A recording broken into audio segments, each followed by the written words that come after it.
fået og vi har også en GPS. GPS. Ja, hold da op. Og den skulle jeg jo opdatere. Hold da. Ja, det tager meget lang tid at opdatere. Ja, men altså, min, den gik agurk. Den gik ikke rigtigt. Og jeg tror, jeg brugte 2 dage på det. Og jeg sad og læste. Der er jo sådan på internettet, der er en hel masse hjælpesider og sådan noget, man kan slå op på.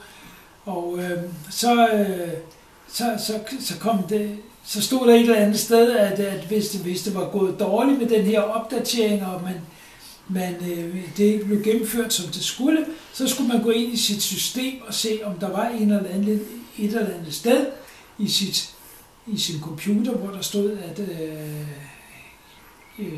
hvor man kunne se, at man tilkendegav, at den her opdatering havde fundet sted, eller skulle finde sted, eller andet. Og så skulle man dobbeltklikke, når man havde fundet den her linje i systemet. Og jeg ledte. Og ved Gud, så fandt jeg den der.